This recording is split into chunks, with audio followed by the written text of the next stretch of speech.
नमस्कार, आप देख रहे हैं टीटीएन न्यूज 24 और मैं हूं आपके साथ मानवी ठाकुर। शुरुआत करते हैं आज की खास खबरों से। बड़ी खबर उत्तर प्रदेश के कासगंज से आ रही है। आपको बता दें कि कासगंज जनपद के एसपी कार्यालय पर पुलिस से न्याय न मिलने से नाराज होकर एक महिला ने पुलिस अधिकारियों के सामने रो रो कर अपनी आप बीती बताई। और जब महिला पुलिस कार्यालय पर फूट फूट कर रो रही थी, तभी महिला को रोता देख वहां आसपास मौजूद पुलिसकर्मी एकत्रित हुए और मामले में महिला को न्याय दिलाने की बात कहने लगे। पीड़िता महिला ने कासगंज जिले की पुलिस लाइन में तैनात एक विक्रम सिंह नाम के दरोगा और उसकी पहली पत्नी को बिना तलाक दिए उसे गुमराह करके उसके साथ दूसरी शादी करने का आरोप लगाया है। महिला ने दरोगा पर आरोप लगाते हुए कहा कि दरोगा की कई और अन्य महिलाओं से अवैध संबंध भी हैं और दरोगा विक्रम सिंह ने उससे उसका एक बच्चा भी है। वहीं पीड़ित महिला ने आरोप कार्रवाई के लिए एसपी अर्पणा रजत कौशिक से शिकायत की है। वहीं एसपी ने महिला को शिकायत पर मामले की जांच कराकर मामले में कड़ी कार्रवाई की बात कही है। क्या मामला है? झूठ बोल के मुझसे शादी की है कि मैं पहले से शादीशुदा हूँ, जबकि वो पहले से शादीशुदा थे। 4 साल हो गए मेरे से। आप क्या काम करते हैं? सर मैं कुछ नहीं करती हूँ, मैं घर पे रहती हूँ, हाउस वाइफ हूँ सर। 3 साल से इनके साथ रह रही हूँ। अब वो पहली पत्नी को अपने साथ रख रहे हैं, अब मुझे रखने से मना कर रहे हैं। पति कहाँ रहते? पति सर यहाँ लाइन में ड्यूटी कर रहे हैं। विक्रम सिंह उनका नाम है, सब इंस्पेक्टर है सर। क्या कहना चाहोगे? सर मैं यही कहना चाह रही हूँ, मेरी कोई कार्रवाई नहीं हो रही है सर, बिल्कुल कार्रवाई नहीं। 1 महीना हो गया सर, मैं यहाँ पे आ रही हूँ, 1 महीने से चक्कर लगा रही हूँ। आगरा से स्पेशली मैडम से मिलने आई हूँ। पहले जो सर थे उनसे ही मिल चुकी हूँ, सारे फोटो एविडेंस लगा चुकी हूँ, शादी के सारे फोटोग्राफ्स लगा चुकी हूँ। उसके बाद भी कोई कार्रवाई नहीं हो रही है सर। मेरे होते भी और भी औरतों के साथ उनके अवैध संबंध है, उसके भी सारे न्यूड वीडियोस लगा चुके हैं, लेकिन कोई सुनवाई नहीं हो रही है सर, कोई भी सुनवाई नहीं हो रही है मेरी यहाँ पे। सर मैं कहाँ जाऊँ? मेरा 2 साल का बच्चा है सर। एसपी मैम को शिकायत की? एसपी मैडम को शिकायत की, उन्होंने कहा कि ठीक है आप उनके पास चली आइए, हेड सर के साथ चलिए। वो सर है नहीं यहाँ पे। आप कितना समय हो गया शादी को? सर 4 साल हो गए। अभी विक्रम सिंह से कुछ दिन पहले बात हुई, मुझसे कहते हैं कि नहीं मैंने 50,000 में रिश्वत दी है। अब बताइए, जब ये पैसे दे रहा है हर जगह, तो मेरी कार्रवाई कहाँ से होगी, कहाँ से सुनवाई होगी, ये बताइए। मैं बच्चे को लेके कहाँ जाऊँ? मेरे मामा मुझे बच्चा रखने से मना नहीं कर रहे हैं, ये मुझे रखने से मना कर रहा है। अब मैं कहाँ जाऊँ? 2 महीने हो गए, कोई खर्चा नहीं दे रहा है मुझे। मैं कहाँ जाऊँ? फिर तो मर जाऊँ, यही दे मेरे बाप।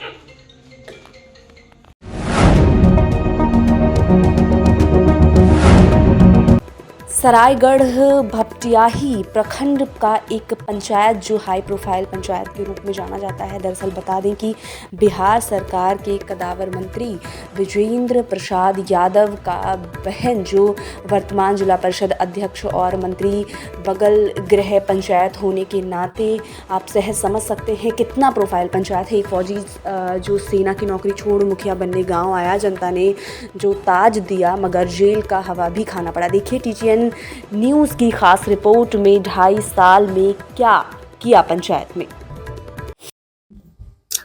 आदाब, नमस्कार। आप देख रहे हैं टीटीएन न्यूज़ 24 समय का सच और मैं हूं जुबेर अंसारी। इस वक्त मैं मौजूद हूं बिहार के सरायगढ़ भपटियाही प्रखंड, जो कभी अखबार के सुर्खियों में इस पंचायत का नाम छाया हुआ था। और हैरत की बात है कि उधर परिणाम हुआ, इधर गोलियों की तरतराहट शुरू हुई।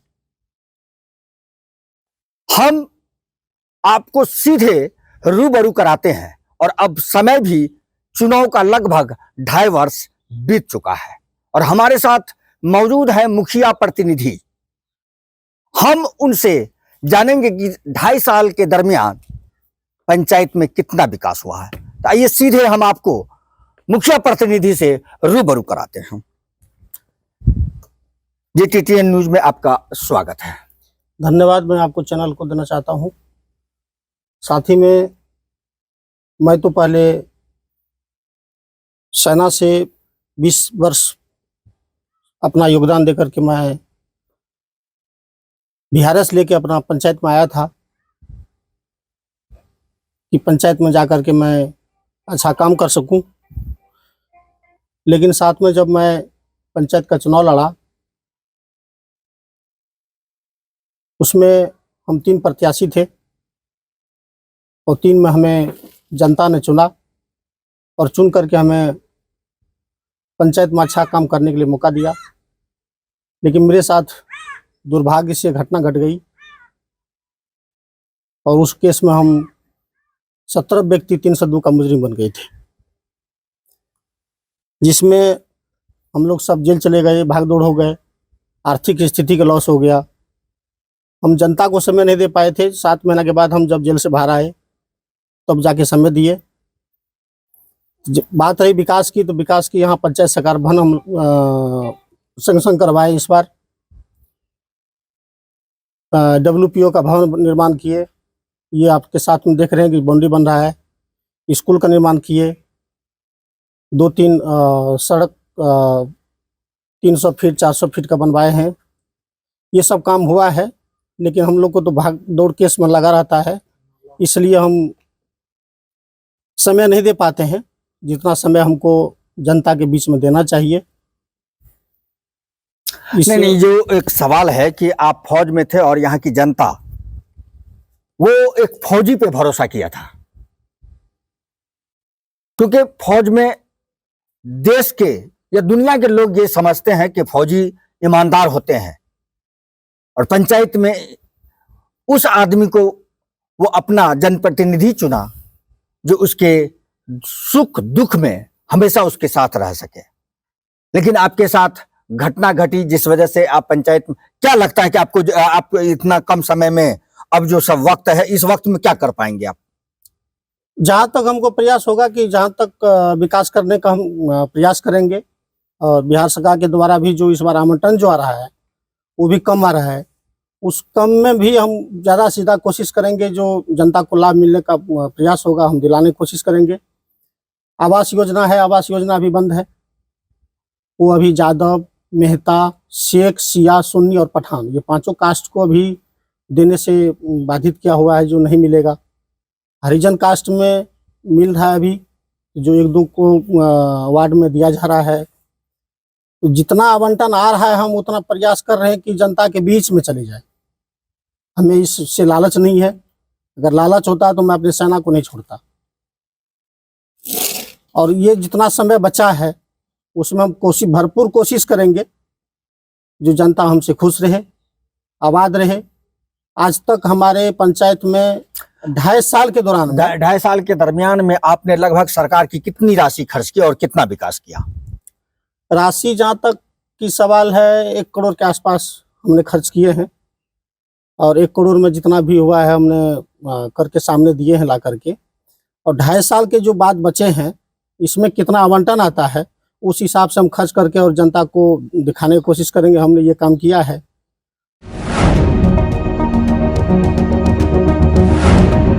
उत्तर प्रदेश सर्विलांस सेल जनपद बाराबंकी की मोबाइल रिकवरी टीम की बड़ी सफलता। 105 अदद खोए गिरे हुए मोबाइल फ़ोन की बरामदगी कर लोगों को लौटाकर उनके चेहरे पर खुशियां लाने का कार्य किया। बाराबंकी पुलिस अधीक्षक दिनेश कुमार सिंह ने बताया कि इससे पहले भी मोबाइल की बड़ी खेप बरामद की गई थी। इस बार भी महंगे मोबाइलों को बरामद कर लौटाया गया है, लेकिन इस बार लोगों को सलाह भी दी गई है कि अपनी कीमती मोबाइल सेटिंग को सुरक्षित रखें, कि उसमें बहुत ही डॉक्यूमेंट ज़रूरी होते हैं। आप देख रहे हैं TTN न्यूज़ 24। आपको बता दें कि उत्तर प्रदेश बाराबंकी पुलिस अधीक्षक ने जो है 105 मोबाइल गिरे हुए बरामद कर उनके लोगों को लौटाया है। और ऐसे में SP दिनेश कुमार सिंह द्वारा बताया गया है कि लगभग मोबाइलों की कीमत 14,50,000 है। ऐसे में सलाह भी दी गई है कि मोबाइल जो गिर गए थे उनको सुरक्षित रखें, क्योंकि उसमें ऐसे डॉक्यूमेंट होते हैं जिनको जो है सुरक्षित रखना बहुत ही ज़रूरी है। आगे भी SP दिनेश कुमार सिंह ने सलाह दी है कि जो गिर जाते हैं मोबाइल उनको लेकर सावधानी बरतें। TTN न्यूज़ के लिए उत्तर प्रदेश लखनऊ से जितेंद्र शुक्ला। सर्विलांस सेल द्वारा हमारे एक बहुत अथक प्रयास से काफ़ी लोगों के करीब 105 मोबाइल बरामद किए हैं, और ये लंबे टाइम से लगी हुई थी टीम। इसके पहले भी करीब 400 से ऊपर की संख्या में मोबाइलों को बरामद करके उनको वितरित किया जा चुका है। और आज जो ये बरामद की गई 105 मोबाइल, इसको भी जो संबंधित लोग थे जिनसे खोया था, गायब हुआ था, गिर गया था, उनको दिया जा रहा है। और ये सभी से एक बार फिर अनुरोध है, इस बात की अपील भी है कि थोड़ा सतर्कता से रखें, क्योंकि बहुत ही इंपॉर्टेंट अपने डिवाइस है जिसमें लोगों के महत्वपूर्ण डॉक्यूमेंट भी होते हैं, और खोने के बाद इनको बहुत परेशानियां भी होती है। और आज जब मैं दे रहा हूं तो काफ़ी खुश हो रहे हैं, उसी से अंदाज़ा लग रहा है कि कितने इंपॉर्टेंट है। कुछ लोग बड़े मुश्किल से खरीदे थे 11,000, 12,000, 20,000 की मोबाइलें, आज उनको दोबारा मिल पा रही है। तो सभी जरा सतर्कता बरतें इसको लेकर के, क्योंकि आज में जीवन से जुड़ी हुई बहुत महत्वपूर्ण डिवाइस हो गई है। लगातार देखा जा रहा है कि पुलिस प्रशासन जगदलपुर बस्तर जिला में Swami Atmanand English medium school धरभान से छात्र रूपेश कश्यप का चयन हुआ कि वो 26 जनवरी को दिल्ली जाकर परेड देख सकें। हमारे लिए ये 3 साल बहुत ही महत्वपूर्ण रहे हैं। हमारा स्कूल 15 अगस्त 2021 में खोला गया था और इसके बाद हर साल हमने कुछ ना कुछ नया करके दिखाने की कोशिश की है, जिसमें सबसे पहले साल में हमारे स्कूल की छात्रा जिसने कक्षा 10वीं में 91% लाकर हमारे CM श्री भूपेश बघेल सर से मुलाकात की और दूसरे साल में रूपेश कश्यप ने परीक्षा पर चर्चा आयोजित कार्यक्रम में हिस्सा लिया, अपनी जगह बनाई और उसने साथ में वहां पर प्रधानमंत्री जी से मुलाकात की थी। और अब तीसरे साल में फिर हमसे मौका मिला है हमें और अपने स्कूल को आगे बढ़ाएं। हमारे बच्चे इतने अंदरूनी इलाके में रहने के बावजूद अपना नाम रोशन कर रहे हैं। मैं सेजा जरभा, वाइस प्रिंसिपल सरिता धर, आप सबसे बहुत ही हर्ष की और खुशी की बात शेयर करना चाहती हूँ कि हमारे बस्तर ज़िला से फिर से एक बार मौका मिला है हमारे बस्तर ज़िला के स्वामी आत्मानंद सेजा जरभा का नाम रोशन होने के लिए। इसके लिए हमारे छात्र रूपेश कश्यप जो कि कक्षा 10वीं के छात्र हैं, उन्हें मौका मिला है 26 जनवरी में परेड अटेंड करने के लिए और साथ ही हो सकता है कि उन्हें मौका मिले प्रेसिडेंट से भी मिलने के लिए। तो हमारे लिए बहुत ही खुशी और हर्ष की बात है। साथ ही हम ये बताना चाहेंगे कि हमारी ये जो 3 सेशन रहे हैं, बहुत महत्वपूर्ण सेशन रहे हैं। पहले सेशन में हमारे ही स्कूल से सेजा जरभा से साजिदा शेख जिन्होंने कक्षा 10वीं में 91% ला करके CM सर से मुलाकात की थी और दूसरे में जो 2022 में रूपेश कश्यप जिन्होंने परीक्षा पे चर्चा पे आयोजित जो प्रोग्राम था वहाँ उन्होंने अटेंड किया था और साथ ही उन्होंने हमारे माननीय प्रधानमंत्री जी से मुलाकात भी की थी। तो उनके लिए ये बहुत ही अच्छा मौका मिला है कि वो इतने इंटीरियर और इतने अंदरूनी इलाकों से जो हमारे बच्चे हैं जिनको कभी मौका नहीं मिला बाहर जाने के लिए, और आज उन्हें इतने अच्छे से उनको एक शासन द्वारा संचालित अटल पेंशन योजना के अंतर्गत उत्कृष्ट कार्य करने पर पूरे आर्यव्रत बैंक शाखाओं में चित्रकूट को प्रथम स्थान मिलने पर महाप्रबंधक आर्यव्रत बैंक मुख्यालय लखनऊ संतोष एस द्वारा क्षेत्रीय प्रबंधक सतीश कुमार को प्रशस्ति पत्र देकर सम्मानित किया गया। क्षेत्रीय प्रबंधक सतीश कुमार ने चित्रकूट आर्यव्रत क्षेत्रीय कार्यालय अंतर्गत संचालित सभी 41 शाखा प्रबंधकों को इसके लिए बधाई दी। कहा कि ये उपलब्धि किसी एक व्यक्ति की नहीं, टीम भावना से किए गए कार्य के बलबूते ये प्रशस्ति पत्र मिला है। इसका मतलब कि हम लोग जो कार्य कर रहे हैं किसानों ग्राहकों के हित में है और हमारे ऊपर और जिम्मेदारी आ गई, हमें और बेहतर ढंग से कार्य करना है। देखिए, अभी हमारे पूरे परिक्षेत्र को, हमारा चित्रकूट परिक्षेत्र में हमारी 41 शाखाएं हैं, जिसके माध्यम से यहाँ के व्यक्तियों को समग्र विकास हेतु बहुत सारी योजनाओं के माध्यम से, चाहे वो बचत जमा की हो, मियादी जमा की हो, आवर्ती जमा की हो या विभिन्न प्रकार के ऋण उपलब्ध कराए जाने से संबंधित विभिन्न योजनाएं, जैसे बहुचर्चित ऋण योजना, किसान क्रेडिट कार्ड योजना, जिसके अंतर्गत इस समय घर घर KCC योजना के अंतर्गत हमारी बैंक की समस्त शाखाएं, उनके स्टाफगण घर घर जाकर के जो किसान क्रेडिट कार्ड से अभी तक छूटे हुए थे किन्हीं कारणों से, या कोई कृषक काफ़ी बुजुर्ग होने के उपरांत उसकी मृत्यु हो गई है, वो किसान क्रेडिट कार्ड या उस जमीन के 4 हिस्सेदार, उसकी पत्नी, बच्चे अलग अलग खेती के हकदार हो गए हैं, उनकी ज़मीनें अलग अलग नामों से आ गई हैं, उनके अलग अलग किसान क्रेडिट कार्ड बनाने का हम लोगों ने बीड़ा उठाया है। हमारा परिक्षेत्र आर्यवर्त बैंक के माध्यम से, विभिन्न शाखाओं के माध्यम से पूरा प्रयास कर रहा है कि कोई भी किसान KCC कार्ड से वंचित न रहे और अपने सारी ज़रूरतें, खेत की संबंधी, कृषि पैदावार से संबंधित या अन्य कुछ घरेलू संबंधी आवश्यकताओं को पूरा कर सके। इसी के साथ हमारी मुद्रा ऋण योजना, ग्रामीण आवास ऋण योजना,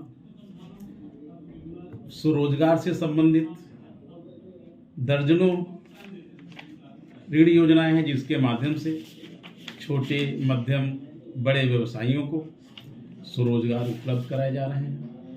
ये अभी भारत सरकार, उत्तर प्रदेश सरकार से संबंधित जो भी योजनाएं चल रही हैं, उनमें हमारा आर्यवर्त बैंक पूरे जनपद में बढ़ चढ़ के हिस्सा ले रहा है, जिसमें प्रधानमंत्री रोजगार सृजन, ग्रामीण रोजगार सृजन कार्यक्रम, मुख्यमंत्री युवा स्वरोजगार योजना, एक जनपद एक उत्पाद योजना के अंतर्गत और NRLM योजना के अंतर्गत महिला समूहों के माध्यम से विभिन्न गरीब महिलाओं को स्वरोजगार उपलब्ध करा करके उनकी जीविका में, उनके जीवन यापन में सुधार किए जाने का संकल्प लिया गया है। अब ये जो इनाम मिला है शीघ्र पूरा किया जाएगा। अभी कुछ समय पहले ही हमारे परिक्षेत्र द्वारा प्रधानमंत्री जनधन योजना के अंतर्गत जो